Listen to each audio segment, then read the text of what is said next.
اعوذ باللہ من الشیطان الرجیم بسم اللہ الرحمن الرحیم وبہ نستعین وہو خیر المعین رب اشرح لی صدری ویسر لی امری واحلل عقدۃ من لسانی یفقہوا قولی اللہم انا نرغب الیک فی دولۃ کریمہ تعز بها الاسلام واہلہ وتذل بها النفاق واہلہ وصلی اللہ علی محمد وآلہ الطیبین الطاہرین المعصومین المنتجبین اما بعد فقد قال اللہ سبحانہ وتعالی فی محکم الکتاب المبین بسم اللہ الرحمن الرحیم ومن ورائهم برزخ الى یوم یبعثون صدق اللہ العلی العظیم۔ عالم برزخ کے پروگرام میں اپنے تمام ناظرین اور سامعین کی خدمت میں یہ سلام پیش کرتا ہوں۔ اللہ سبحانہ وتعالی سے دعا ہے کہ وہ ہماری برزخ آسان فرمائے، موت کی مشکلات کو دور فرمائے، ہنگام موت ہمارے لیے آسانیاں پیدا فرمائے اور ہمارا شمار شہداء اور صالحین میں فرمائے۔ ایک بہت بڑی منزل ہے اور ایک بہت بڑا مقام ہے، ایک بہت بڑا مرحلہ ہے کہ جس کو کہتے ہیں عالم برزخ۔ موت سے چند منٹ پہلے انسان منتقل ہو جاتا ہے اور اسی کا نام انتقال ہے کہ جب ایک انسان عالم برزخ کی طرف روانہ ہو رہا ہے۔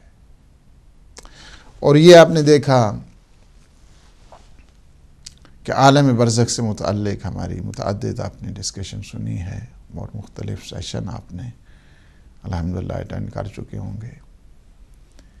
مرحلہ وار جو گفتگو اور سلسلہ وار گفتگو اس منزل پہ ہم لوگ پہنچے کہ حالت احتضار، the time of death، اور جب انسان کی جان نکل رہی ہوتی ہے، جب انسان کی روح پرواز کرنے والی ہوتی ہے، آہستہ آہستہ سلو انسان کا روح بدن سے الوداع کہتا ہے اور بہت ہی پینفل یعنی وہ مرحلہ ہے انسان کے لیے۔ اس وجہ سے کہ جب حضرت موسیٰ علیہ السلام ان سے جب پوچھا گیا کہ سب سے آسان موت نبیوں میں ان کی ہوئی، جب ان سے پوچھا گیا یا نبی اللہ بتائیے موت کی فیلنگ کے متعلق، فرمایا کہ جس طرح ایک گوسفند کے زندہ ہوتے ہوئے اس کے چمڑے کو کھینچ لیا جائے، موت کی فیلنگ اس طرح ہوتی ہے۔ ظاہر ہے نس نس سے جان کو جانا اور انسان کے بدن سے روح کا خلاص ہو جانا بھی ایک منزل ہے۔ حالت احتضار میں ہم نے بتائے مختلف انسان کو اعمال کرنے کی ضرورت ہے اور بالخصوص جو مرنے والا ہے اسے ریمائنڈ کرایا جائے بار بار اللہ کی شہادت، اللہ کے رسول، معصومین، ائمہ طاہرین علیہم السلام کی ولایت اور امامت اور ان کی سرپرستی اور حکومت یہ بتائی جائے۔ اور اسے بھی چاہیے کہ جو حالت احتضار میں ہے کہ وہ بھی پیچھے پیچھے آہستہ آہستہ یا بلند آواز سے بھی کہتا ہے نو پرابلم، تو اس کو بھی چاہیے کہ دہرائے ان جملات کو، کلمات فرج کو دہرائے، لا الہ الا اللہ الحلیم الکریم، لا الہ الا اللہ العلی العظیم۔ یہ وہ جملات ہیں کہ جو کلمات فرج ہیں اور یہ آسانی کے لیے ہیں تاکہ جو سکرات موت ہے، تاکہ موت کی سختی ہے اس سے اپنے آپ کو انسان کم کر سکے۔ یہ ایک قسم کی میڈیکیشن ہوتی ہے موت کے ٹائم۔ انسان جو سورہ یاسین کی تلاوت ہے، منزل وہ مقام کہ جہاں پہ انسان عبادت کرتا ہے، اس جگہ پہ انسان کو لے جانے سے کیا ہوتا ہے، قبلہ رخ ہونے سے، اور انسان جب قبلے کی طرف ہوتا ہے تو یہ بھی ایک بہت بڑی شان ہے ایک بندے مومن کے لیے کہ اپنے ہر عمل میں کیا کرے، قبلہ کی طرف امام خمینی رضوان اللہ تعالیٰ علیہ کے بارے میں کہا جاتا تھا کہ اپنا ہر کام جو ہے نا، پانی پیتے تھے قبلہ رخ ہو کر، وضو کرتے تھے قبلہ رخ ہو کر، یعنی ہر کام قبلہ رخ. انسان کا تشخص ہے، ہماری پہچان قبلہ سے ہے، تو اس وجہ سے قبلہ رخ. اور پھر واجبات میں سے ہے کہ انسان کی جب روح ہوتی ہے احتضار کے ٹائم، تو اس میں روشنی ہونی چاہیے اور چراغ جلانا چاہیے، اور اس کے سامنے ایسے لوگ کہ جو نجس ہیں ان کو نہیں آنا چاہیے. یہ مکروہات میں سے ہے. اس کے بعد جب انسان کی ظاہر ہے کہ میں نے بتایا کہ آہستہ آہستہ جب روح پرواز کرتی ہے، اور اس روح کے دوران بھی ہم نے یہ عرض کیا کہ وہاں پہ ارواح مقدسہ تشریف لاتی ہیں اور ہیلپ کیا کرتی ہیں، اسسٹنٹ کیا کرتی ہیں، اپنے بندہ مومن کی مدد کیا کرتی ہیں. اسی طرح دوسرے جو وہ لوگ ہیں کہ جن کا تسلسل ہی شیطانی اور شیطانی ان ہتھ کنڈوں کے ساتھ رہا ہے، وہاں پہ وہ جو نیگیٹو فورسز ہیں وہ بھی آیا کرتی ہیں اور اسے مزید گمراہ کر کے جہنم کے سپرد کرتی ہیں. انسان جب اس دنیا سے الوداع کرتا ہے، انا للہ و انا الیہ راجعون، منزل یہی ہے کہ ہم اللہ کی طرف سے ہیں اور اللہ کی طرف جا رہے ہیں. مومن کے لیے موت ایک قسم کا نوشتہ جنت ہوا کرتا ہے. اسی وجہ سے یہ دنیا کے لیے فرما دیا گیا ہے کہ الدنیا سجن المؤمن و جنت الکافر، کیونکہ اس کے پاس ہے ہی تو کچھ نہیں ہے. یہی تو دو چیزیں ہیں اس کے پاس، دنیا ہی دنیا ہے، مال دنیا ہی دنیا ہے، اس کے علاوہ کچھ نہیں ہے کافر کے پاس. لیکن کیا ہے، مومن کے لیے یہ دنیا ایک جیل ہے، ایک قید خانہ ہے. یہاں سے جب اس کی روح پرواز کرتی ہے اعلی علیین کی طرف، مقربین کی طرف، اللہ کے اولیاء کے سائے میں وہ زندگی گزارتے ہیں، لہٰذا اس کے لیے کوئی پریشانی نہیں ہوتی ہے. الا ومن مات علی حب آل محمد مات شہیدا، کہ جو آل محمد کی ولا میں اور ان کی محبت میں مر جایا کرتا ہے، اسے مردہ مت کہو، وہ زندہ ہے، وہ شہید ہے. الا ومن مات علی حب آل محمد مات تائبا لا، الا ومن مات علی حب آل محمد مات مغفورا لا، کہ جو آل محمد کی محبت میں مر جاتا ہے وہ توبہ تائب ہو کر جاتا ہے، اللہ اسے اپنے غفران میں شامل کرتا ہے. 10 روایتیں ہیں اس موضوع پر. یہ نابی المودہ میں بھی سلیمان قندوزی رحمۃ اللہ علیہ نے بھی لکھ دی ہیں یہ ساری یہ روایت کہ جو محمد و آل محمد کی ولا کے سائے میں اس دنیا سے آتا ہے. لہٰذا مومن کے لیے وہ کوئی ایسا مرحلہ نہیں ہے موت کا کہ جس سے اسے کوئی پریشانی ہو. نہیں، وہ اپنی زندگی کو بہت کیلکولیٹڈ، بہت ہی ویل مینر کے ساتھ اور بہت ہی آرگنائز اور بہت ڈسپلن کے ساتھ اس دنیا سے جاتا ہے. لہٰذا اس کے لیے کوئی ایسا نہیں ہے، ہر کام خدا کے لیے. اسی لیے ہے کہ انسان کو الحب للہ والبغض للہ کی منزل پر آنا چاہیے کہ محبت ہو تو خدا کے لیے ہو، اور اگر کسی سے دشمنی ہے تو وہ بھی خدا کی خاطر ہو. اسی طرح نہیں ہے نہ کہ انسان تن پسندی کے لیے، من پسندی کے لیے، دنیا کی خاطر، نہیں، خدا کی خاطر ہو سارے انسان کی. حب بھی خدا کی خاطر ہے اور دشمنی بھی خدا کی خاطر ہے. یعنی اگر خدا کے جو دشمن ہے اس سے وہ دشمنی کرتا ہے تو اس لیے ہے کہ چونکہ جو خدا کا نہیں ہے وہ کس کا ہو سکتا ہے؟ وہ کسی کا نہیں ہو سکتا ہے. جو مصطفیٰ کا نہیں وہ کسی کا نہیں ہو سکتا ہے. جو علی امیر المومنین کا نہیں وہ کسی کا نہیں ہو سکتا ہے. ان ارواح مقدسہ نے، یعنی پیغمبر اسلام صلی اللہ علیہ وآلہ وسلم کی ذات اقدس اتنی رحیم اور اتنی کریم ہے، جو ان کا نہیں ہے وہ کسی کا بھی نہیں ہے. اور کائنات میں اگر آپ دیکھیں، کائنات میں دیکھیں جتنی قربانی پیغمبر اسلام نے دی ہے اتنی کسی نے نہیں دی، کسی نبی نے نہیں دی، کسی ولی نے نہیں دی. ساری قربانی آپ انبیاء کی جمع کر لیں اور اپنے پیغمبر اسلام کی قربانیوں کو دیکھیں، اتنی قربانی کسی نے نہیں دی ہے. یہ کیا ہے کہ یہ قربانیوں کا گھر ہے، ایثار کا گھر ہے، جنہوں نے فداکاری کی پوری زندگی، اور آج بھی ان کی نسل جو ہے نا قربانی کر رہی ہے ساری. یعنی جن کی قربانیوں کے کسی نبی کی آپ اس اولاد کو نہیں دیکھیں گے، آل کو نہیں دیکھیں گے جتنی قربانیاں ان کی اولاد، پیغمبر اسلام کی اولاد نے قربانیاں دی. یہ تو بدبخت ہے جو کہ انسان ان قربانیوں کو نہیں سمجھتا اور خواہ مخواہ کے مقایسوں کے چکر میں پڑتا ہے. اسے کیا خبر ہے کہ کس کے ساتھ جو ہے نا وہ اس کا مقایسہ ہو رہا ہے، کس کے ساتھ اس کے وہ آپس میں جو ہے نا وہ سنجش کی جا رہی ہے، کس کے ساتھ ان میں مقابلہ بازی جو ہے نا، کس کے ساتھ کمپٹیشن ہے.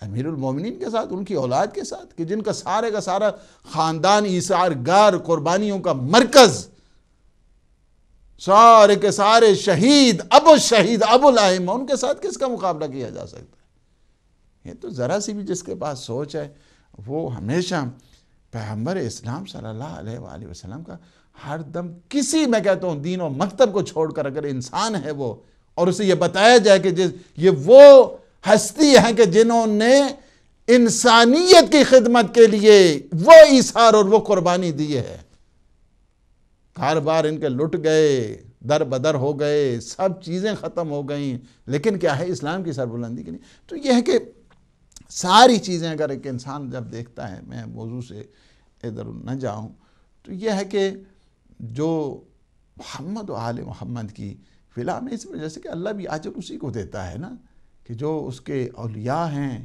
جو جن کے خاطر، اسی وجہ سے آپ کہتے ہیں، دعا بھی کرتے ہیں، کہتے ہیں کہ یا اللہ بحق محمد و آل محمد، پروردگار محمد و آل محمد کے حق کا واسطہ. کون سا حق؟ اللہ پہ میں مگر کسی کا حق ہے؟ یہ وہی ہیں ان زحمات کی طرف انسان تشکر اپریشیٹ کرتا ہے. ایک انسان ہے نا، تو اگر اس پہ کوئی احسان کرے تو وہ اپریشیٹ کیا کرتا ہے.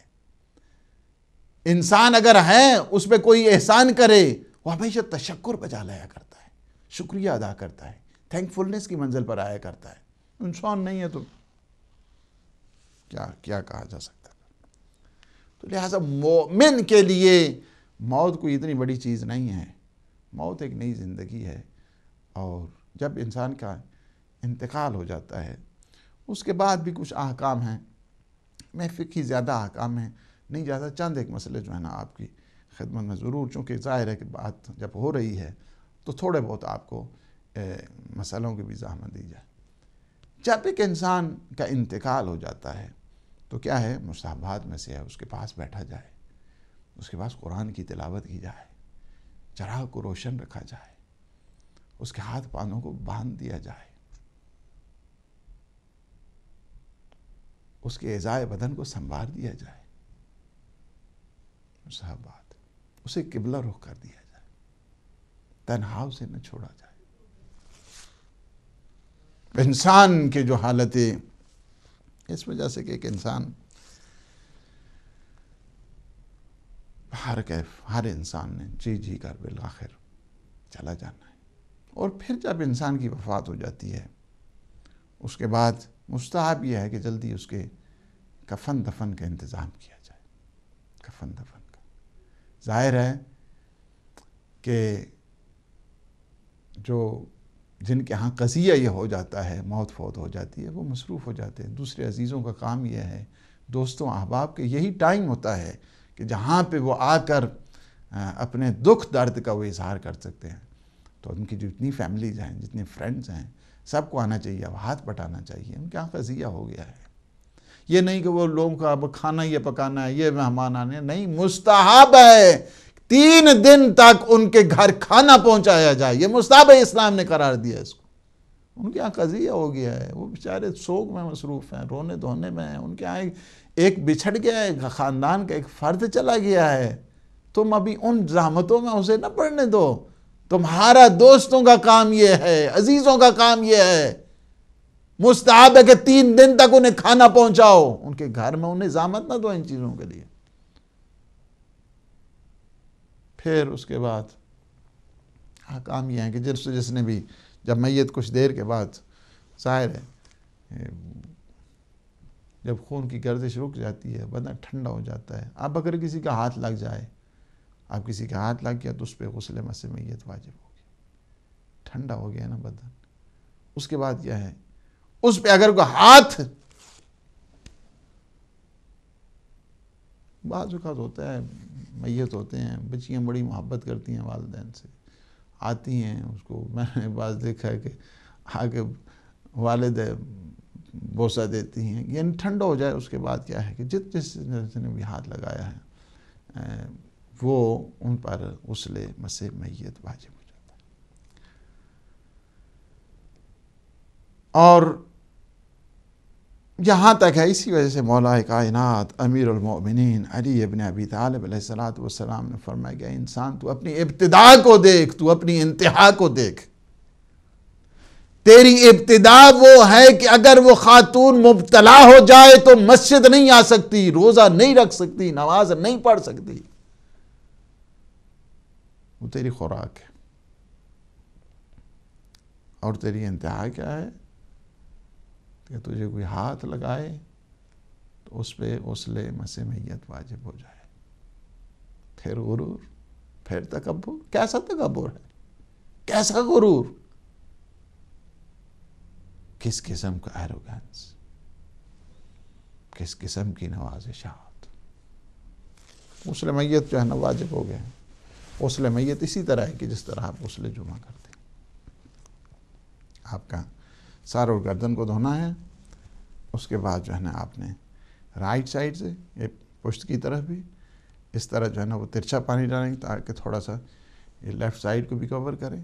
اسی طرح جو ہے نا یہاں سے پاؤں تک، پاؤں کے تلووں تک، the same manner left side. یہ غسل ہے، غسل نیت آپ نے کرنی ہے کہ میں غسل مسح میت کرتا ہوں، واجب ہے، یہ واجب قربت ہے۔ اب فقہا کی مختلف مسائل ہیں، اور اس میں اب فرض کیا کہ کوئی خاتون ہے کہ جس کے ہاں بچہ پیدا ہوا ہے اور پیدائش کے دوران اس کی وفات ہو گئی، تو ماں پہ بھی جو ہے نا غسل مسح میت واجب ہو جاتا ہے۔ توجہ ہے۔ اسی طرح اگر آپ دیکھ رہے ہیں کہ بچے کی پیدائش میں ممکن ہے ماں پہلے جو ہے نا انتقال ہو گیا اور بچہ کیا ہو گیا ہے، آپریشن کے ذریعے بچے کو صحیح سلامت جو ہے نا وہ دنیا میں لایا گیا۔ اب کیا ہے، بچے کے اوپر غسل میت واجب ہے؟ نہیں، اس کے اوپر ابھی کوئی غسل مسح میت واجب نہیں۔ ہاں، جب جوان ہوگا، دا ایج آف پیوبرٹی، بالغ جب ہوگا اور اسے پتہ چلے گا کہ میری پیدائش کے وقت سے پہلے میری والدہ کا انتقال ہو گیا، اب وہ خود اس ٹائم اپنا غسل مسح میت کرے گا جب وہ بالغ ہو، اس وقت اس پہ واجب ہے۔ بہرکیف یہ کیا ہے کہ اضافی جو مسائل ہیں اس کی طرف میں زیادہ نہیں جا رہا ہوں ابھی۔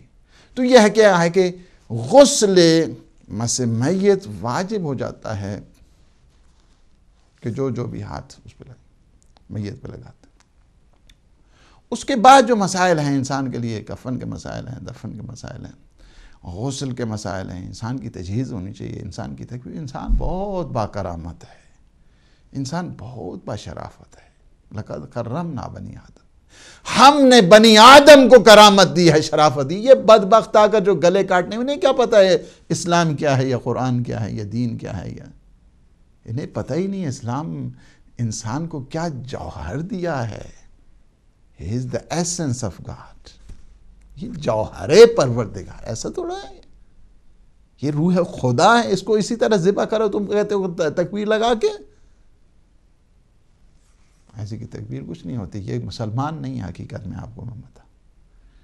اسلام سب سے پہلے انسانیت کا درس دیتا ہے کہ انسان بنو، انسان بنو۔ جس میں انسانیت نہیں ہے وہاں پہ اسلام کہاں سے آ سکتا ہے؟ جس میں رحم نہیں ہے اس میں انسانیت کہاں سے آ سکتی ہے؟ اس میں اسلام کہاں سے آ سکتا ہے؟ دوسروں کو شوٹ کر کے اسلام not a religion of Kalashnikov. Kalashnikov کا مذہب ہے؟ نہیں، ہے پیغمبر ایک رحمت کا مذہب ہے، پیغمبر ایک کرامت کا مذہب ہے، پیغمبر ایک کریم کا مذہب ہے۔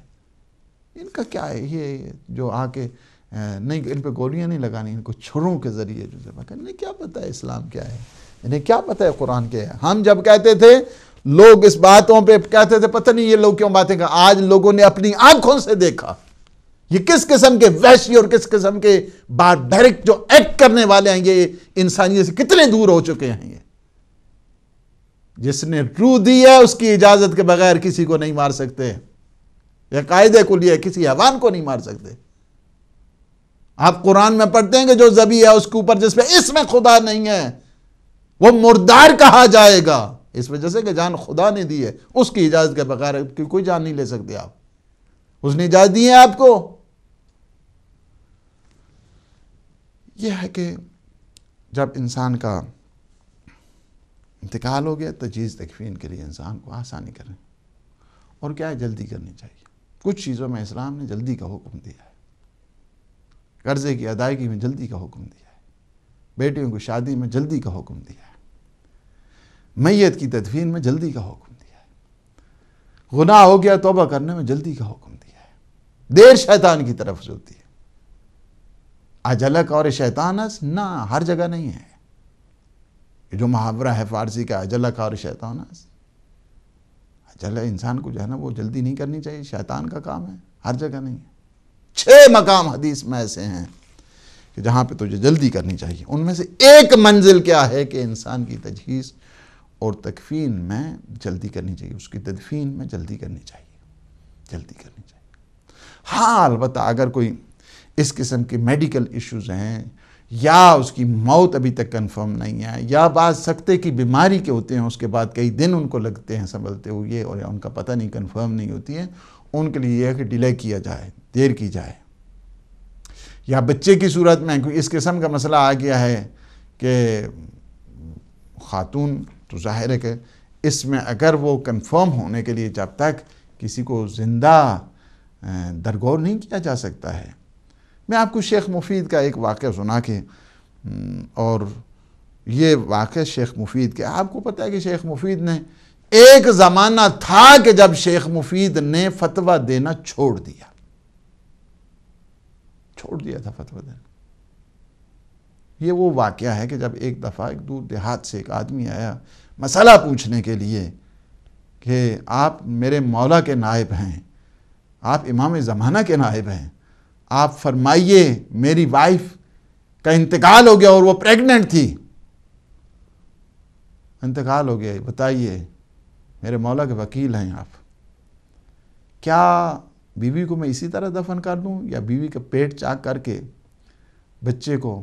شیخ مفید نے اپنا جو اجتہاد تھا، سلیقہ تھا، اس کو اپنایا، دیکھا اتنے دور دیہات سے آیا، کافی دیر ہو چکی ہے، ظاہر ہے وائف کے انتقال ہوا، پھر یہ جائے گا آئے گا، اپنی جو کیلکولیشن ہے اس کے مطابق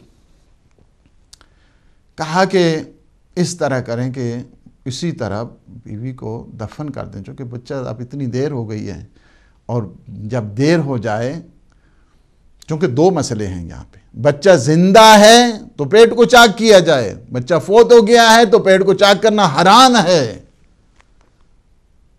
کیونکہ میت کو آزار و اذیت تو نہیں دی جا سکتی. جب وہ آدمی گھر سے باہر نکلا تو ایسے میں پیچھے سے کسی نے آواز دی، کہا کہ شیخ مفید کا فتویٰ تبدیل ہو گیا ہے، تم اس طرح کرو بیوی کے پیٹ کو چاک کرو، انشاءاللہ بچہ زندہ سلامت. پیٹ کو چاک کیے، جس طرح جو ہے نا وہ ہمارے ہاں بھی ہے، مستحب بھی ہے. آج میں اس میڈیکل اس صورت میں نہیں کہتا کہ ہمارے ہاں فقہا کے جو آج سے 14 صدیاں پہلے معصومین علیہ السلام کے کلام سے جو استخراج اور استنباط کرتے ہیں، اب اس میں یہ ہے کہ روایات میں کہ جب پیٹ کو چاک کیا جائے تو بائیں طرف سے چاک کیا جائے، بائیں طرف سے، دائیں طرف سے نہیں، بائیں طرف سے. اب یہ جو میڈیکل سائنس میں ہیں لوگ اور میڈیسن میں ہیں پڑھ رہے ہیں اسٹوڈنٹ، وہ بہتر جانتے ہیں کہ دائیں طرف سے کیوں نہیں ہے، بائیں طرف سے شریعت نے کیوں حکم دیا. چاک کیا، اس کے بعد بچہ دیکھا ماشاءاللہ زندہ سلام. تو ہمارے ہاں تو اتنا رواج نہیں ہے چونکہ علماء سے دوری زیادہ ہوتی ہے، لیکن آپ عراق میں چلے جائیں، ایران میں چلے جائیں، تو وہاں پہ بچہ جب تھوڑا بڑا ہوتا ہے تو آتے ہیں عالم کے پاس کہ تاکہ سر پہ ہاتھ بھی پھیرے اور بسم اللہ پڑھائے اسے. تو وہ آدمی جو تھا وہ بھی دور دیہات سے آیا، کہا کہ قبلہ یہ وہی بچہ ہے کہ جس میں آپ کا فتویٰ تبدیل ہو گیا تھا، اور آپ نے کہا تھا کہ بیوی کے پیٹ کو چاک کرو تو بچہ زندہ سلامت ہے، آپ ذرا سر پہ ہاتھ بھی پھیریں اور اسے بسم اللہ بھی پڑھا دیں.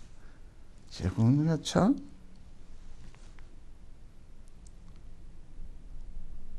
وہ آدمی چلا گیا. جب چلا گیا نا تو یہ وہ منزل ہے کہ اس کے بعد شیخ مفید نے اپنا فتویٰ دینا چھوڑ دیا۔ شیخ مفید معمولی آدمی نہیں ہے، شیخ مفید سید رضی کے استاد ہے جنہوں نے نہج البلاغہ کو جمع کیا ہے۔ ہمارے ہاں فقہ کی کتابوں میں اگر سید کا نام آتا ہے تو اس سے مراد سید، کوئی ضرورت نہیں آپ کو کہیں کہ رضی نہیں کہتے ہیں، سید کہتے ہیں۔ فقہ کتابوں تو سب کو پتہ ہوتا ہے کہ سید سے مراد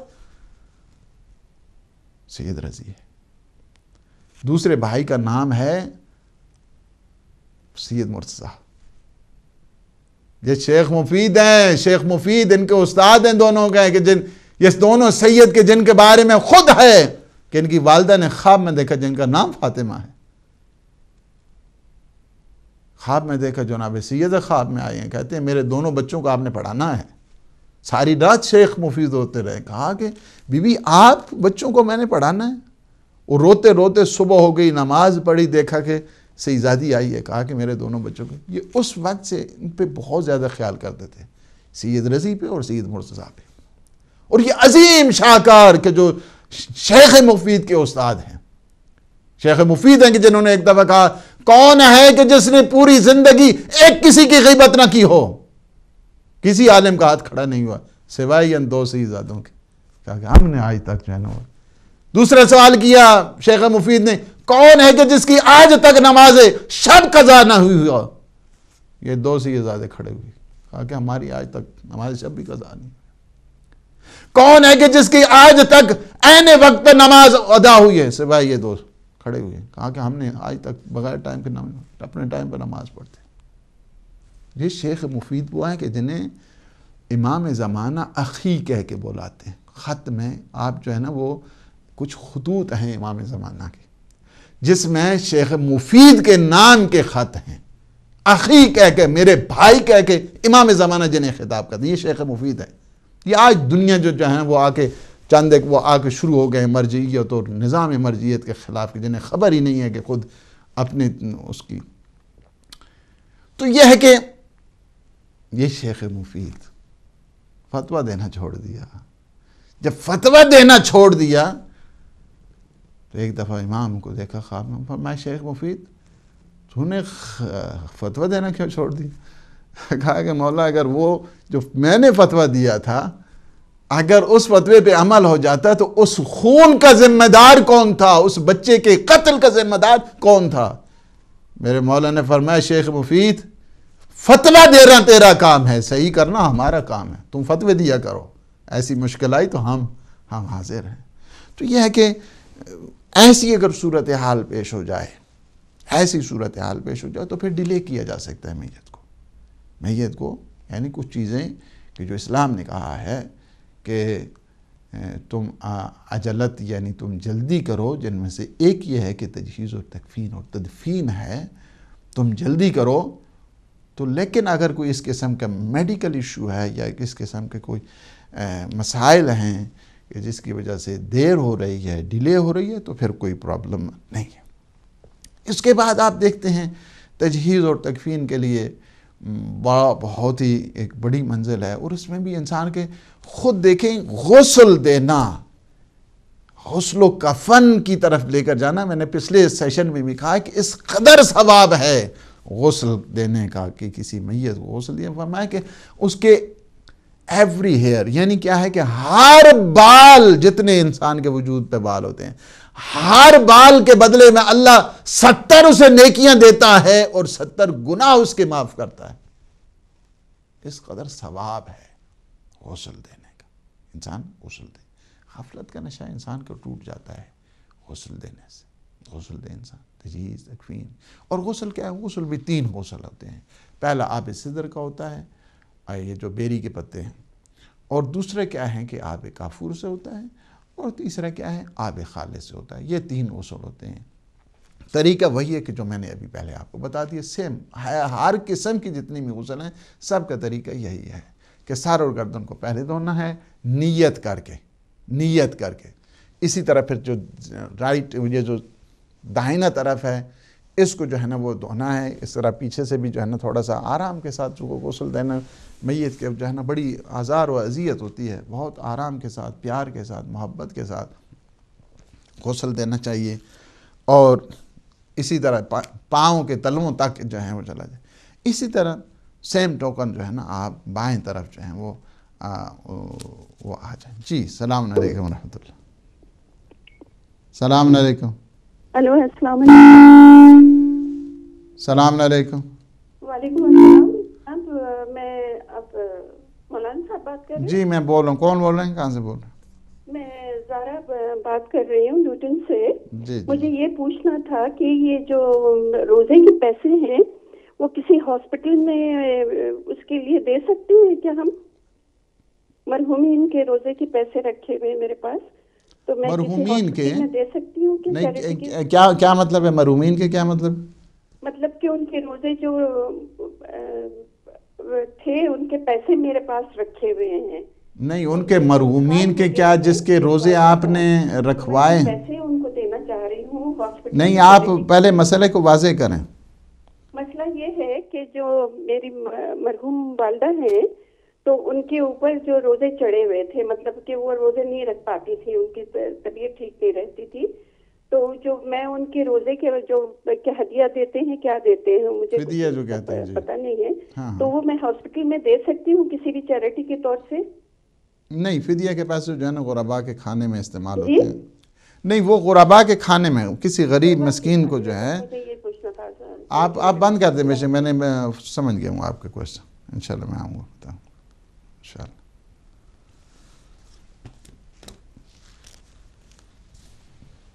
جی تو یہ ہے کہ کیا کرنا چاہیے انسان کو. 3 غسل ہیں اور غسل کا طریقہ ایک ہی ہے. پہلا آب سدر ہے کہ جس کو بیری کے پتے جس کو کہا جاتے ہیں اس سے غسل دینا ہے. دوسرا ہے کہ آب کافور ہے اس سے دینا ہے. اور تیسرا آب خالص سے. یہ غسل ہیں تینوں. آب خالص تیسرا اور لاسٹ اور فائنل ہے. اس کے بعد ظاہر ہے کہ پھر کفن کی منزل آ جاتی ہے، اور پھر آگے ایک بہت خوبصورت جو لباس ہے، ایک کیا ہے، برزخی لباس. السلام علیکم ورحمۃ اللہ. السلام علیکم مولانا صاحب. آغا مسعود حضرت گلاسگو سے بات کر رہا ہوں. جی ماشاء اللہ. آپ کی سلامتی کا طلبگار.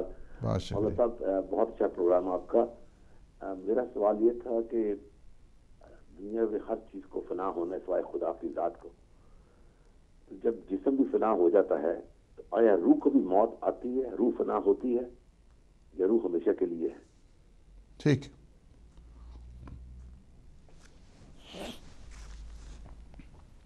جی السلام علیکم ورحمۃ اللہ. جی فرمائیے. السلام علیکم ورحمۃ اللہ. وعلیکم السلام. جی کون بول رہے ہیں؟ کہاں سے بول رہے ہیں؟ میں نصیب بات کری. میں نے یہ پوچھنا تھا کہ جیسے ہسپتال میں مریض وغیرہ مر جاتے ہیں تو ان کے مرنے کے بعد ان کی ٹیوبس وغیرہ، یہ جو نلکیاں وغیرہ جو پڑی ہوتی ہے وہ ان کو نکالتے ہیں ہاسپٹل کے امپلائز وغیرہ. تو کیا یہ ہاسپٹل کے امپلائز پر بھی غسل میت جو ہوتا ہے وہ واجب ہوتا ہے؟ اور اگر جیسے کسی امپلائی کو جیسے نہ پتا اس نے مردے کے جسم سے یہ چیزیں وغیرہ نکالی ہیں، نلکیاں وغیرہ، اس مردے کو ظاہر ٹچ بھی کرتے ہیں اور اس نے پھر غسل واجب نہ کیا ہو، تو پھر کیا ان کی پھر نمازیں وغیرہ قبول نہیں ہوتی؟ شکریہ. جی ٹھیک ہے. اچھا کوشچن کیا.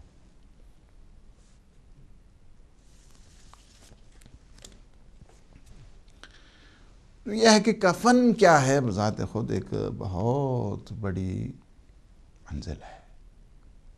کفن اس کو یعنی غسل دینا ہے. غسل کے بعد جو ہے نا پھر حنوط بھی ہے. حنوط کو میں بتاتا ہوں ابھی آپ کو کیا ہے. السلام علیکم ورحمۃ اللہ.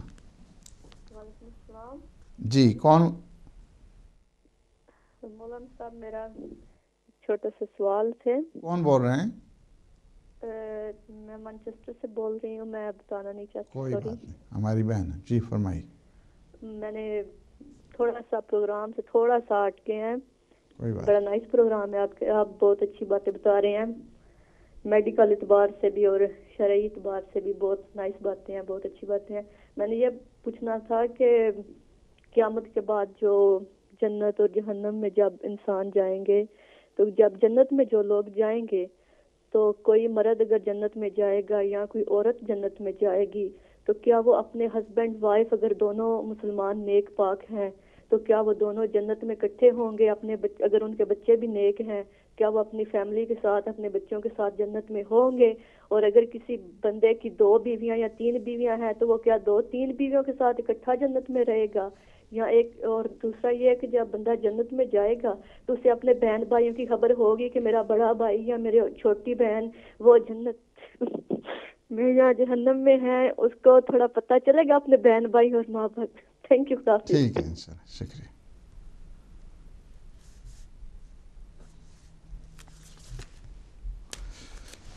جی تو دے دیں. السلام علیکم ورحمۃ اللہ. السلام علیکم. وعلیکم السلام ورحمۃ اللہ وبرکاتہ. جناب مولانا صاحب میں محمد شکیب لندن سے بول رہا ہوں. ماشاء اللہ. جناب کا پروگرام دیکھ رہا ہوں اور شکر کرتا ہوں خدا کا کہ آپ جیسے عالم بیٹھ کر ہم جیسے لوگوں کو ہدایت کی باتیں بتاتے ہیں اور راہ راست کے اوپر لاتے ہیں. تو بات اصل میں یہ ہے کہ دین بغیر اللہ تعالیٰ کے نبی اور حضرت علی علیہ السلام کے بغیر نہیں سیکھا جا سکتا. تو آپ لوگ جو بیان کرتے ہیں یہ حقیقت بیان کرتے ہیں، لیکن حقیقت کو سمجھنے کے لیے بھی عقل کی ضرورت ہے. جس آدمی کے پاس عقل نہ ہو تو وہ چھوٹی چھوٹی باتوں کو بھی نہیں سمجھتا. تو اللہ تعالیٰ کے نبی نے ہم لوگوں کو کلمہ پڑھایا، بلکہ ہم لوگوں نے پڑھنے کی بجائے اس میں جریں نکالنی شروع کر دی. جنہوں نے کلمہ پڑھا ہے اور کلمہ سمجھا ہے وہ سوائے حضرت علی علیہ السلام کے بغیر کسی آدمی کو سمجھ میں نہیں لگی. پڑھا تو سب نے ہے لیکن اس سے لینا اور اس کو سمجھنا یہ ہر آدمی کے بس کی بات نہیں ہے. تو آپ کا پروگرام یہ زبردست پروگرام ہے اور اللہ تعالیٰ آپ کو زندگی دے اور آپ اسی طرح یعنی بیٹھ کے فضائل کو بیان کرتے رہے تاکہ لوگوں کو پتہ چلے کہ علم کس کے پاس ہے اور لائقی کس کے پاس ہے. اسی کے ساتھ میں جاننا چاہتا ہوں اور آپ شہزادوں کو اور آپ کی پوری ٹیم کا شکریہ اور ادب کے ساتھ سلام عرض کرتا ہوں. اللہ جناب بہت شکریہ. اللہ پاک جزائے خیر دے آپ کو. حنوت ہوتا ہے، حنوت وہ ہے کہ یعنی آپ نے کافور وہ اعضائے سجدہ یعنی 7 اعضاء کے جو سجدے کے دوران جو دونوں جو آپ نے دیکھا پاؤں کے جو انگوٹھ ہیں وہ ہیں ان کے اوپر، وہ جو زانو ہیں جہاں پہ جب انسان بیٹھتا ہے سجدہ کرتا ہے ان پہ تھوڑا تھوڑا جو ہے وہ آپ نے لگا دینا ہے کافور سے خوشبو آتی ہے. اور اسی طرح یہ ہتھیلیاں ہیں ان پہ بھی تھوڑا سا مل دیں، اس کو حنوت یہ واجب ہے. اسی طرح پیشانی ہے اس پہ حنوت ہونا چاہیے. ناک پہ مستحب ہے، واجب نہیں ہے. السلام علیکم ورحمۃ اللہ. السلام علیکم. وعلیکم السلام. مولانا صاحب میرا آپ سے کوشچن ہے. آپ کون بول رہے ہیں؟ میرا نام حسن ہے اور میں بریڈ فورڈ سے بول رہا ہوں. حسن بھائی ہیں اور بریڈ فورڈ سے. جی فرمائیے. جی نارملی یہ کوشچن ریز کیا جاتا ہے جی کہ جو قرآن پاک ہے وہ کمپائل ہوا ہے حضرت عثمان کے دور میں، تو کیا یہ حضور پاک کے دور میں جو ہے اسی وقت نہیں کمپائل ہو گیا تھا، کمپلیٹ ہو گیا تھا؟ بالکل ٹھیک، صحیح. تو ایک تو کوشچن یہ ہے. اور دوسرا کوشچن جو ہے وہ جیسے یہ کہا جاتا ہے جی کہ رفٹ تھی بٹوین خلیفاز کے درمیان جو ہے نا، تو حضرت علی جو ہے وہ ہمیشہ جو ہے ان کو سپورٹ کیا کرتے تھے اور ان کو جو ہے نا ایڈوائس بھی کیا کرتے تھے، تو انہوں نے مخالفت نہیں کی، تو آج ہم کیوں ان کی مخالفت کرتے ہیں؟ یہ میرا دوسرا کوشچن ہے. ٹھیک ٹھیک، شکریہ.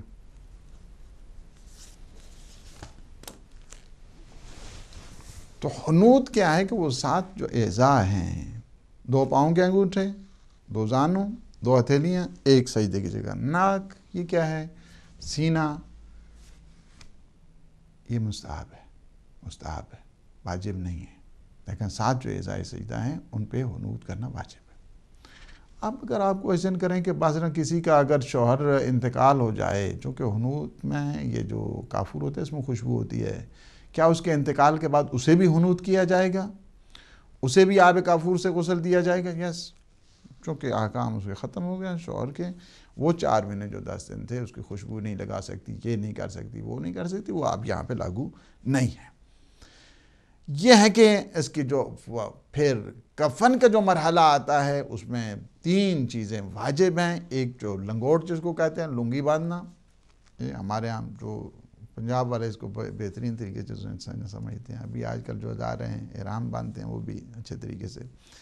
ایک تو وہ ہے، اب کالے میرے آخری کال دیتے ہیں مجھے. جی السلام علیکم ورحمۃ اللہ. وعلیکم السلام مولانا. میرا سوال تھا جو انسان کے پاس ایسی جگہ پہ نام نہیں بتایا مجھے، انسان کا انتقال ہو گیا، اس کے پاس کپور یا پتا یا یہ نہیں ہے، ابھی آپ نے بولا وہ ڈالنا واجب ہے، جی تو وہ کیا کر سکتے ہیں مولانا؟ اس کے اوپر تھوڑا جو جواب دے سکتے. آپ نے نام نہیں بتایا مجھے، کہاں سے بول رہے ہیں؟ میرا نام آزاد ہے مولانا، لندن سے بول رہا ہوں. ٹھیک ہے ماشاء اللہ، بہت اچھا. اب یہ ہے کہ چونکہ کالے میں تھوڑا سا ڈسکشن کو بھی آگے جانا ہے اور مجھے ٹائم بھی میرے اختتامی اس مراحل پہ ہے. میں چاہتا ہوں ایک مرحلے میں آ کر آپ کی یہ جو ڈسکشن ہے اس کو انشاءاللہ روک دوں.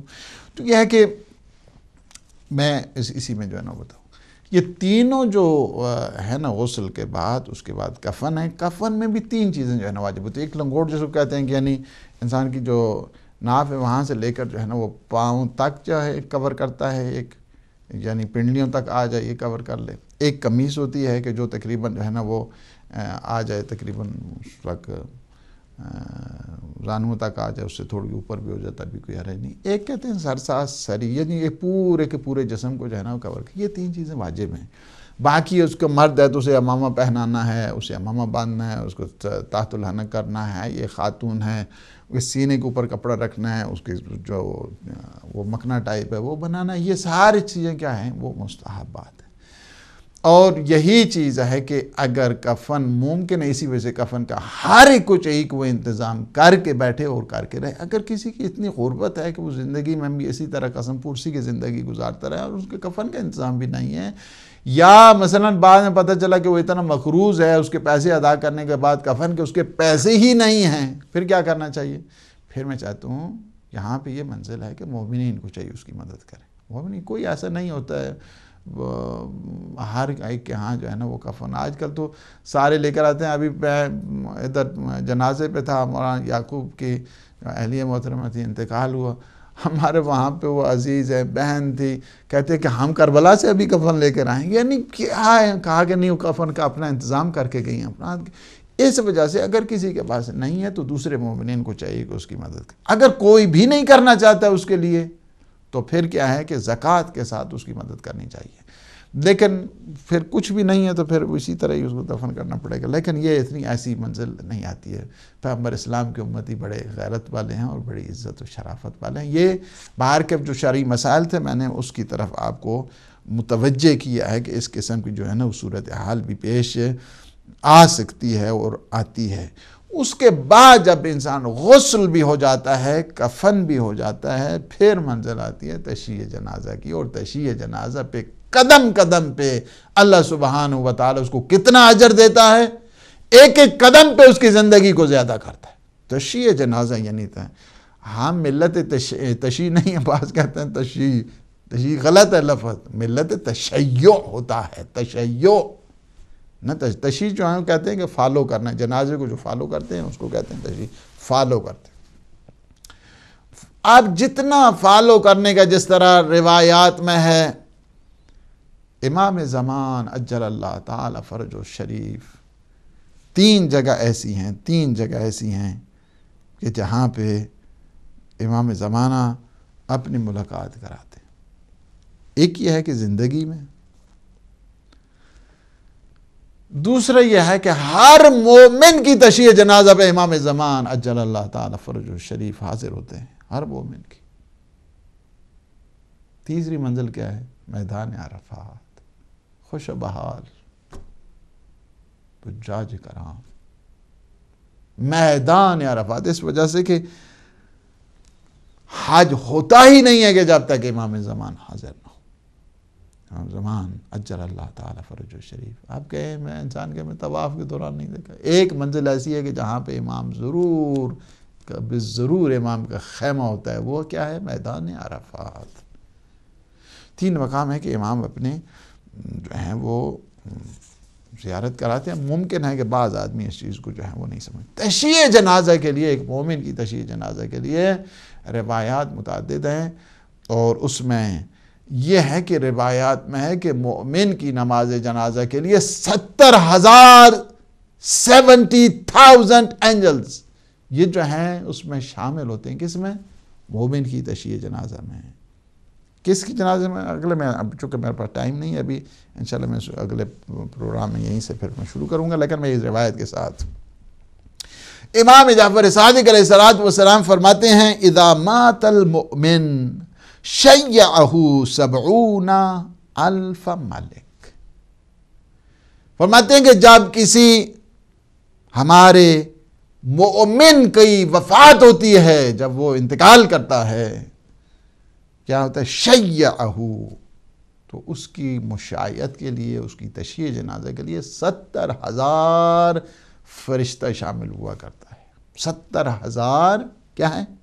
فرشتہ اس میں آتا ہے. اس وجہ سے انسان کو خوف نہیں ہونا چاہیے تشییع جنازہ کے لیے. تشییع جنازہ میں قدم قدم پہ انسان اللہ سبحانہ و تعالیٰ سے زندگی. البتہ یہ بتا دیا گیا ہے کہ تمہیں کس طرح تشییع جنازہ میں جانا ہے.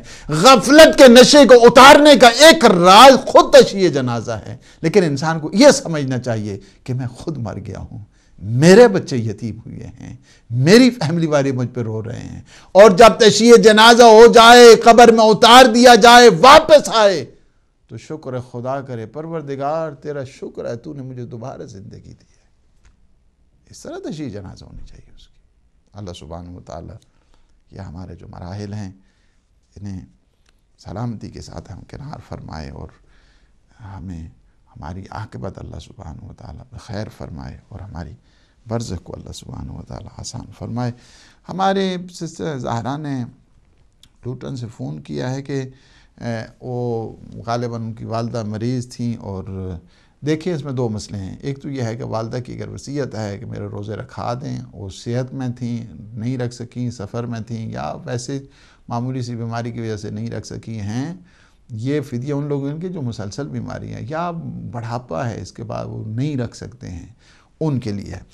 تو اگر ایسی صورتحال ہے اور وہ مریض تھیں، یا مسئلے کو اس ٹائم انہیں نہیں پتہ تھا اور اب انہیں پتہ چلا ہے کہ اس کے لیے جو روزہ ہے فدیہ دینا چاہیے. 14 چھٹانک جو گندم ہے یا جو ہیں یا کشمش ہے یا چاول ہیں، اسی برابر پہ ہم نے تقریباً 2-3 پاؤنڈ تقریباً جو ہے نا وہ پر ڈے کے حساب کے ساتھ. کیا وہ کسی ہاسپیٹل کو؟ نہیں، وہ کسی غریب کو دینے ہیں، کھانے کے لیے دینے ہیں. وہ ہاسپیٹل کو نہیں لگ سکتے، نہ ہی وہ ہدایت ٹی وی کو لگ سکتے. بعض نے پوچھا ہے ماہ مبارک میں بھی، تو ہم نے ان کو صاف بتا دیا کہ یہ غربا کا حق ہے، غریبوں کا حق ہے، مساکین کا ہے، ان کو کھانے کا انتظام کیا جائے، ان کے لیے ہے اور انہی کو جانا چاہیے. ہمارے محترم آغا مرتضیٰ نے گلاسکو سے فون کیا ہے کہ ہر چیز کو جو فنا ہے، کیا روح کو کوئی فنا نہیں ہے. روح کو کوئی فنا نہیں ہے. روح ایک عدمی چیز نہیں ہے، روح وجودی چیز ہوتی ہے، اور جو چیز اللہ نے خلق کی ہے اس میں کبھی عدم نہیں ہے. فلسفیکل یہاں پہ جو ڈسکشن ہے ایک لمبی ہے، میں اس میں نہیں جا رہا. وہ کہتے ہیں کہ جو جتنے یہ وجود ہیں یہ مختلف، اگر ان کو مثلا اڑا بھی دیا جائے تو یہ اپنی شیپ، اپنی فارم دوسری تبدیل کرتے ہیں، لیکن اصل وجود ختم نہیں ہوتا ہے. مثلا کیا ہے کہ ایک کپڑے ہیں کسی کے، وجود ہے نا، یہ جو وجود ہے ان کے کپڑوں کا، بعض اوقات کیا ہوتے ہیں پھٹ جاتے ہیں، دوسری فارم میں آ جاتے ہیں. جلا دیا جائے تو راکھ کی فارم میں آ گئے، ان کو جو ہے نا پھیلا دیا جائے تو ذروں کی فارم میں آ گئے. یعنی کیا ہے کہ ایک وجود ہے وہ کبھی عدم کی طرف پھر نہیں جاتا ہے، لیکن روح کا تعلق چونکہ امر ربی کے ساتھ ہے، اس میں فنا نہیں، اس میں کوئی فنا نہیں. ہماری سسٹر مسز رضوی نے فون کیا ہے کہ ہاسپیٹل کے جو امپلائیز ہوتے ہیں اگر وہ مردوں کو ہاتھ لگاتے ہیں تو ان پہ غسل مس میت ہے ٹھنڈا ہونے کے بعد. لیکن اگر وہ ایسی چیزیں ہیں، مثلا ان کی ٹوپی ہے یا اس قسم کی ڈرپ لگی ہوئی ہے اور وہاں سے وہ ان کے بدن کو ہاتھ نہیں لگتا ہے، اسی طرح وہاں سے وہ ہٹاتے ہیں، یا مثلا ان کے ٹیکے لگے اسی طرح جہاں پہ وہ انجیکشن، وہ سارے اسی طرح اگر بدن کو ہاتھ نہیں لگے تو نو پرابلم، وہاں پہ اس پہ غسل مسح میت واجب نہیں ہے. لیکن اگر بدن ٹچ ہوتا ہے، ایون ناخنوں تک اگر ٹچ ہوتا ہے، بالوں تک بھی اگر ٹچ ہو جاتا ہے تو کافی ہے غسل مسح میت کے لیے. اگر کوئی نہیں کرتا ہے، جان بوجھ کر نہیں کرتا، تو پھر اس کا تو پھر اللہ ہی حافظ ہے. لیکن اگر مسئلے کا نہیں پتہ ہے، آج مسئلے کا پتہ چل گیا ہے، تو آج سے اس کو جو ہے وہ غسل میت کریں اور اپنے جو واجبات ہیں انہیں صحیح طریقے سے انجام دیں۔ دوسرا ان کا بس یہی کویشچن تھا ان کا، اور ہماری سسٹر ہے کہ مانچسٹر سے انہوں نے اپنا نام نہیں بتایا، قیامت کے دن جنت و جہنم میں اگر میاں بیوی دونوں صالح ہیں اور بیوی صالحہ ہے، ماشاءاللہ وہ جنت میں ہیں، تو ان کی شادی بالکل وہ ساتھ رہ سکتے ہیں، ان کا پورا کا پورا اختیار ہے کہ جو جن کی اتنی نیک سلامتی کے ساتھ اس زندگی رہی ہے، ان کے لیے پورے طریقے سے وہاں پہ بھی میاں بیوی ہیں، ایک ہیں خواہ دو ہیں خواہ تین ہیں، اس میں جو ہے کوئی پرابلم نہیں ہے۔ یزدانی صاحب سے مسئلہ چلیں باہر کیف، یہ تو ہو گیا مسئلہ پوچھ لیا۔ ابھی دوسرا جو انہوں نے کہا کہ کیا وہ بہن بھائیوں کو دیکھ سکتے ہیں؟ بالکل، عالم برزخ میں بھی اگر ان کے بہن بھائی، یہاں پہ انشاءاللہ وہ ڈسکشن آگے آنے والی ہے، اور اپنے بہن کو دیکھیں گے، اپنے بھائیوں کو دیکھیں گے، اور بعض اوقات میں آپ کو اس ڈسکشن جب وہاں پہ پہنچے گی تو اس میں چونکہ ہم ایکیڈیمکلی اس کو لے کے چل رہے ہیں، بڑے مرحلہ بمرحلہ اور سلسلہ وار چل رہے ہیں، تاکہ ایک تسلسل کے ساتھ جو ہے نا اس کو آگے بڑھایا جائے، تو اس میں ہم بتائیں گے کہ حتیٰ کہ اپنے ایریے کے جو لوگ انتقال ہوتا ہے تو دوسرے سے پوچھتے ہیں، فرض کیا کہ مانچسٹر کے کسی مومن کا انتقال ہو گیا، تو جتنے وہ اس حدود میں ہیں نا، بری والے، یہ اولڈم والے، جہاں پہ وہ جانتا ہے، وہ کہتے ہیں ہاں وہ فلاں دوست ہے، اس کا کیا بنا، کیا ہے کیا نہیں ہوا ہے۔ اگر وہ بتائیں نہیں وہ زندہ ہے تو خوش ہوتے، چلے اللہ ایک دن ملائے گا اس کے ساتھ۔ اگر وہ اسے بتائیں گے نہیں وہ تو آپ کے جانے کے بعد چند دنوں کے بعد اس کا انتقال ہو گیا ہے، تو وہ پھر روتے بھی ہیں، کہتے ہیں اچھا پھر دوسری جگہ وادی برہوت ہے، اگر وادی سلام میں نہیں ہے تو پھر وہاں پہ ہوگا۔ اسی طرح بہن بھائیوں کے سلسلے میں سب کے بارے میں اسے پتہ ہوتا ہے، عالم برزخ میں پتہ ہے، عالم قیامت میں پتہ ہے۔ ہمارے بڑے محترم محمد یعقوب ہمیشہ آ کے پروگرام میں تشویق بھی کرتے ہیں، ترغیب کرتے ہیں اور انکریج کیا کرتے ہیں، اور بہت خوبصورت ہے کہ دین وہ کیا ہے کہ عقل، اگر انسان عقل کے بغیر کچھ نہیں سمجھ آتے، لہٰذا اس کو یوٹیلائز کرنے کی ضرورت ہے، اور اللہ کے رسول کی محبت انسان کی کامیابی کی دلیل ہے۔ ہمارے حسن بھائی نے بریڈ فورڈ سے 2 کویسچن کیے ہیں۔ پہلا تو یہ ہے کہ کیا یہ قرآن کمپائل ہوا حضرت عثمان؟ نہیں، قرآن جو کمپائل ہوا اوریجنلی یہ پیغمبر اسلام صلی اللہ علیہ وآلہ وسلم کے۔ ابھی آپ جا کے جو ہے نا وہ فلاں کتاب خانے کو دے دیں اور اس کو کہیں کہ ہاں جی آپ ہماری طرف سے جو ہے نا وہ چھپوا دیں اور باہر لکھ دیں مرحومین، جس طرح آج کل وہاں پہ جائیں تو وہاں پہ لکھا ہوتا کہ یہ خادمین اس کی طرف سے آ رہا ہے، آپ کو گفٹ دیا جا رہا ہے، تو یہ اس کا مطلب یہ نہیں کہ انہوں نے کوئی قرآن جو ہے نا انہوں نے وضع کیا ہے یا وہ پرنٹنگ ہوئی ہے، عثمان کے دور میں بھی ہوا ہوگا، لیکن اوریجنلی جو ہے وہ پیغمبر اسلام کے فرائض میں سے ایک چیز بھی شامل تھی۔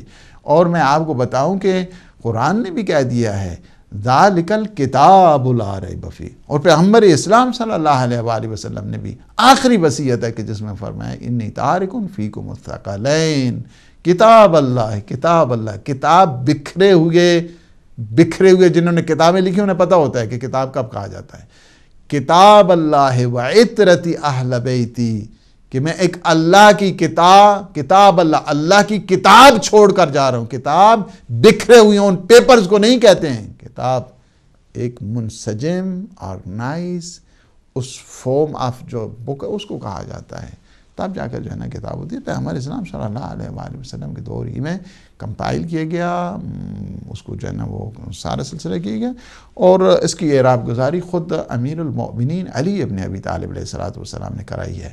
جو اعراب لگاتے ہیں نا وہ آولز ہیں، یہ زیر ہے، یہ زبر ہے، یہ پیش ہے، یہ چونکہ عرب غلط پڑھتے تھے، انہیں کوئی گرامیٹیکلی وہ انہیں پتہ تو نہیں ہے نا۔ آج بھی سنی شیعہ کے ہاں جو درس نظامی پڑھاتے ہیں، علم نحو کی جب بات آتی ہے تو اس میں لکھے ہوتے ہیں کہ اس کا جو سب سے پہلے فاؤنڈر ہے اس کا وہ امیر المؤمنین علی ابن ابی طالب علیہ السلام، ابو الاسود دؤلی کو امام نے، جو شاگرد ہے امام کا، امام نے قانون رہتا ہے اور فرمایا کہ اس کو جو ہے نا قانون کو پھیلا دو۔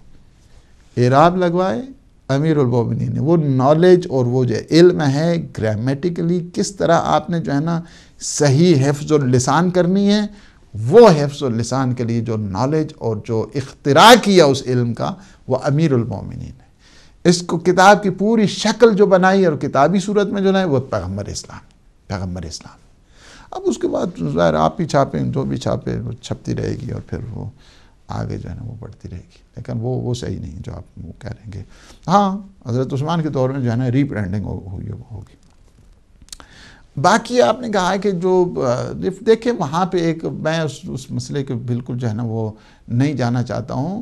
ہمیشہ اولیاء خدا اگر ان سے کوئی بھی ہے دشمن بھی ہے، تاکہ حضرت موسیٰ فرعون کے پاس جاتے تھے اور وہ کیا ہے اللہ سبحانہ و تعالیٰ کی طرف سے تھا، نہیں وہاں پہ آپ نے آرام کرنا ہے، اچھی ایڈوائس دیتے اور ان کہیں لعلہ یتزکا، یعنی ممکن ہے اس میں جو ہے تزکیہ آ جائے، اس میں تذکر آ جائے، اس میں وہ ریمائنڈ کی طرف آ جائے، یخشا کہا جائے، ممکن ہے اس میں خوف آ جائے. پولائٹ طریقے سے آپ نے گفتگو کرنی ہے، اخلاق کے ساتھ آپ نے گفتگو کرنی ہے، اسے ایڈوائز کرنی ہے.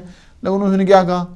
انا ربکم الاعلی، باتیں اس طرح نہ کرو ہمارے سامنے، میں تمہارا سب سے بڑا پروردگار. یعنی ہمیشہ اللہ والے جو ہوتے ہیں وہ خواہ دشمن ہو دوست ہو سب کو ایڈوائز جو ہے وہ کیا کرتے ہیں. امیر المومنین کہ جو سب سے پہلے داعی وحدت ہیں اس وقت کائنات میں، سب سے بڑا جو داعی وحدت ہے پیغمبر اسلام کے بعد، اس ہستی کا نام امیر المومنین علی ابن ابی طالب علیہ الصلوۃ والسلام ہے.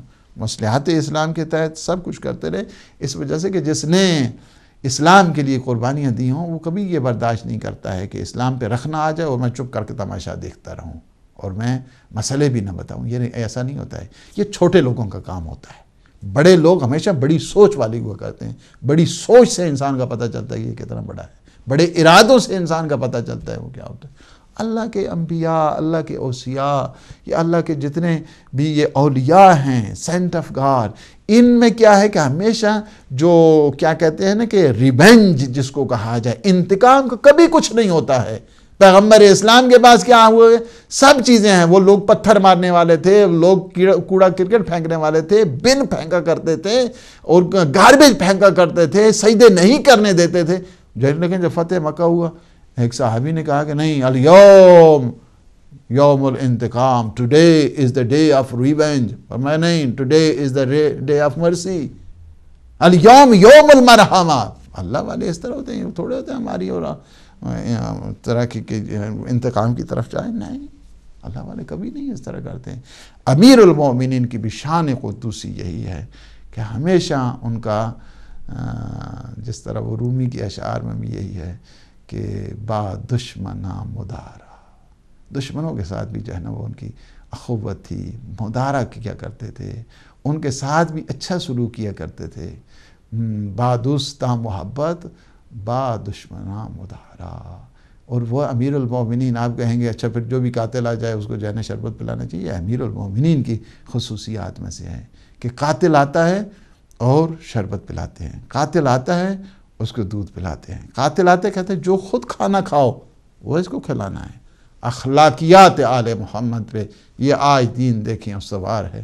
یہ امیر المومنین کی شان ہے اور ان کی ذریہ طیبہ کے صدقے میں آج اسلام کا جو بول بالا ہے. اور اس وقت آپ دیکھ رہے ہیں کہ the most progressive religion in the world وہ اسلام ہے. وہ انہی کے ان اخلاقیات کے نتیجے میں آج دیکھ رہے ہیں کہ اسلام پھل رہا ہے، پھول رہا ہے اور اس کی ترقی اور اس کی پیش رفت ہو رہی ہے. آخری ہاں ہمارے آزاد بھائی کا سوال ہے لندن سے. کافور اگر دیکھیں ایسی جگہ ہے کہ جہاں پہ کوئی چیز جو ہے نا میسر نہیں ہے، نہ کافور میسر آتا ہے، نہ سدر میسر آتا ہے، کوئی چیز ہے ہی نہیں ہے. پہلے تو یہ اسٹرگل کرنی چاہیے، انویسٹیگیشن کرنی چاہیے، جانچ پڑتال کرنی چاہیے، حد الممکن کوشش جو ہے نا. اب ایک ایسی جگہ ہے ہی نہیں ہے تو پھر کیا کریں؟ پھر تینوں غسل جو ہے نا نیت اس کی جو ہے نا وہ کر کے تینوں کی اس حساب کے ساتھ وہی آب خالص سے جو ہے کر دینے چاہیے. No problem. پھر تو ایسا نہیں ہے کوئی جو ہے. اللہ سبحانہ و تعالیٰ سے دعا ہے کہ وہ ہمارے لمحات کو اپنی عبادت میں شمار فرمائے، ہمارے گناہوں سے عفو درگزر فرمائے. پروردگار ہمارے گناہوں کو نہ دیکھ، اپنے لطف اور احسان کے صدقے میں ہمارے جملہ گناہان صغیر اور کبیرہ کو معاف فرما، ہم سب کی عاقبت بخیر فرما. پروردگار جتنے مومنین مومنات مریض ہیں، بیمار کربلا کے صدقے انہیں صحت سلامتی شفا کاملہ و عاجلہ عطا فرما. ہم سب کے مرحومین کی مغفرت فرما. پروردگار عالم اسلام کو سر بلند فرما، عالم طاغوت کو نابود فرما. امام زمان قطب عالم امکان کے ظہور پر نور میں تعجیل فرما. اللہم عجل لولیک الفرج. والسلام علیکم ورحمۃ اللہ